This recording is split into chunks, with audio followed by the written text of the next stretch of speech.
हाय दोस्तों, मैं देवानंद यादव आपका इंग्लिश एकेडमी में स्वागत करता हूं। आज मैं आप लोगों के लिए लेकर आया हूं the basic concept of English. मतलब इंग्लिश की वहां से शुरुआत करेंगे जहां से एक बच्चे को भी जरूरत होती है और एक कॉम्पिटिटिव यानी कंपटीशन वाला एग्जाम देने वाले बच्चे को भी जरूरत होती है। तो आते हैं हम इंग्लिश का बिल्कुल बेस से शुरुआत करते हैं जहां से आपको एक अच्छा प्लेटफॉर्म मिलेगा। तो बात करते हैं इंग्लिश होती क्या है। इंग्लिश मीन्स एक लैंग्वेज होती है जिसे आजकल या फिर इसे इंटरनेशनल लैंग्वेज भी माना जाता है। तो इंग्लिश होती क्या है? वैसे आमतौर पर देखा जाए तो English is A literature, but हम कहें तो जो रियलिटी है वह ये है कि इंग्लिश एक वास्तविक रूप से एक लैंग्वेज है। जैसे हमारी हिंदी है, किसी की उर्दू है, किसी की फारसी है, वैसे ही एक इंटरनेशनल लैंग्वेज है। क्या है बच्चों? एक इंटरनेशनल लैंग्वेज है, वह है इंग्लिश। और इंग्लिश को हिंदी में कहते हैं अंग्रेजी। एक फर्क देखते हैं। फर्क यह है कि इंग्लिश को लिखते हैं ENGLISH।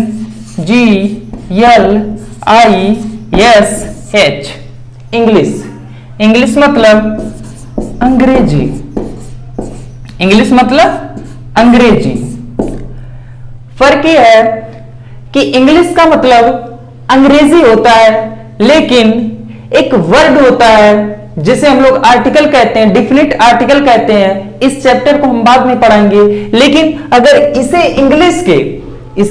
इंग्लिश के आगे अगर हम दा लगा दें, अगर इसे इंग्लिश के पहले अगर हम दा जोड़ दें, तो इसका मतलब यहां रहने वाले जो लोग होते हैं, मतलब जो निवासी होते हैं, उनका यहां पर व्याख्या हो जाती है। जैसे इंग्लिश का मतलब अंग्रेजी होता है, वैसे द इंग्लिश का मतलब अंग्रेज हो जाएगा।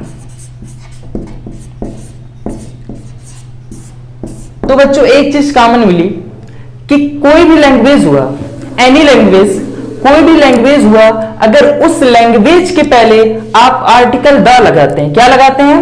अगर कोई भी लैंग्वेज हुआ, एनीवन, दुनिया का कोई भी लैंग्वेज हुआ, अगर आप उसके पहले डिफिनिट आर्टिकल द लगाते हैं, तो वहां के वह निवासियों के बारे में यानी रहने वाले लोगों के बारे में वह शब्द बतलाता है। जैसे इंग्लिश का मतलब अगर कहा जाए तो सिर्फ एक लैंग्वेज होगा। इंग्लिश का मतलब सिर्फ एक लैंग्वेज होगा, उसका मतलब अंग्रेजी होगा। लेकिन अगर बोला जाए द इंग्लिश, तो द इंग्लिश का मतलब होगा अंग्रेज। The people who lived that place is called the English. आते हैं, आगे बढ़ते हैं। तो बच्चों हमें बस सीखना है इंग्लिश के बारे में, हमें सीखना है बस इंग्लिश के बारे में, हमें द इंग्लिश के बारे में बच्चों नहीं सीखना है। तो आते हैं टॉपिक पर। कहते हैं कि हर चीज की शुरुआत एक बेस से होती है और हम यहीं से लेकर आपको चलते हैं। तो जैसे इंग्लिश की शुरुआत जहां से मानी जाती है, इंग्लिश की शुरुआत जहां से मानी जाती है वह होता है अल्फाबेट। जैसे हिंदी की शुरुआत जब हुई थी तो वह वर्णमाला यानी वर्णमालाओं का जो समूह था, वर्णमाला का जो समूह था, उससे मिलकर हिंदी का निर्माण हुआ था। वैसे ही उसी वर्णमाला को इंग्लिश में बोलते हैं अल्फाबेट। उसी वर्णमाला को इंग्लिश में बोलते हैं अल्फाबेट। और इन्हीं अल्फाबेट से मिलकर आपके इंग्लिश की रचना होती है, आपके इंग्लिश का क्रिएशन होता है। तो बच्चों वैसे आमतौर पर आप जानते हैं कि संस्कृत के बाद अगर किसी भी लैंग्वेज में सबसे ज्यादा शब्द पाए जाते हैं तो वह इंग्लिश में पाए जाते हैं। आते हैं, कम टू द पॉइंट।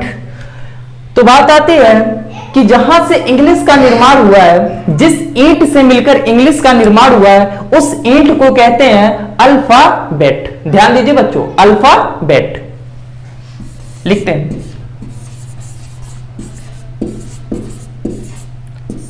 हमने लिखा है अल्फाबेट, और अल्फाबेट को हिंदी में कहते हैं वर्णमाला, जिसे आप अच्छे तरीके से जानते हैं।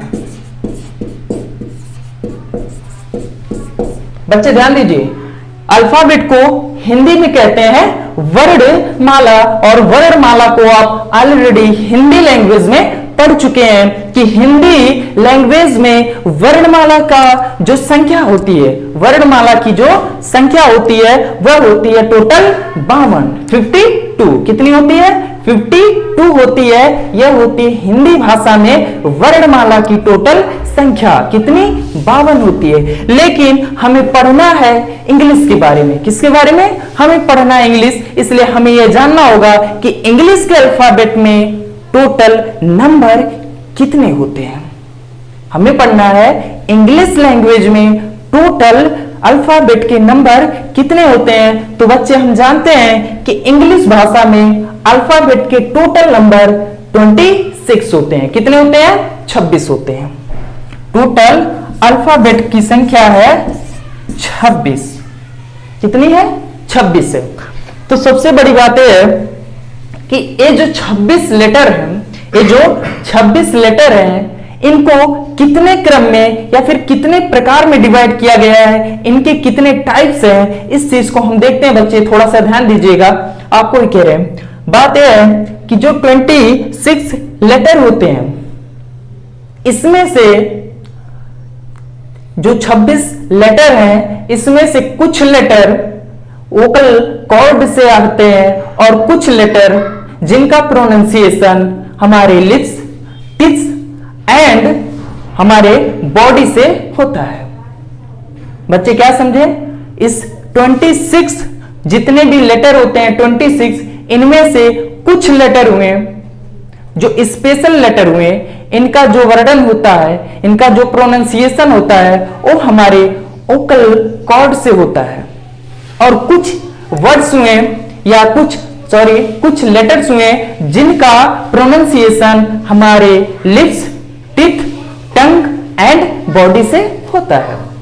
तो हम ऐसे शब्दों को या फिर ऐसे लेटर्स को अलग अलग क्रम में डिवाइड करते हैं, उनका एक पर्सनल प्रोनाउंसिएशन देते हैं। तो आते हैं वो चीजें क्या है हम देखते हैं। तो ये जो 26 हुए इनको हम 3 काइंड्स यानी 3 प्रकार से बांटते हैं। पहला प्रकार देखिएगा बच्चों, पहला है वोवेल्स। इसका पहला काइंड्स है वोवेल्स, और वोवेल्स को आप हिंदी में जानते हैं, इसे कहते हैं स्वर।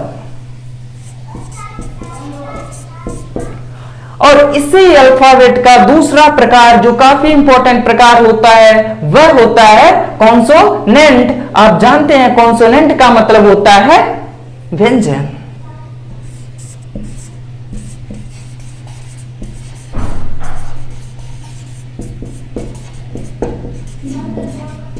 बच्चे क्या होता है?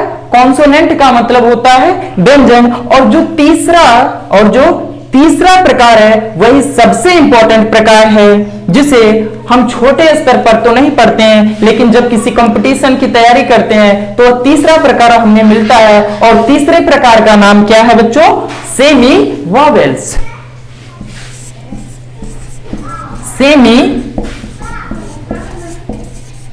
वोवेल्स, सेमी वोवेल्स मतलब आप लोगों ने देखा कि जो अल्फाबेट हुए इनके 3 प्रकार हुए। There are 3 kinds of alphabet. कितने? There are 3 kinds of alphabet. The first is vowels and the second is consonant and the third name is semi vowels. यानी पहला जो हुआ वोवेल्स का मतलब स्वर, कॉन्सोनेंट का मतलब व्यंजन, और सेमी वोवेल का मतलब अर्ध स्वर।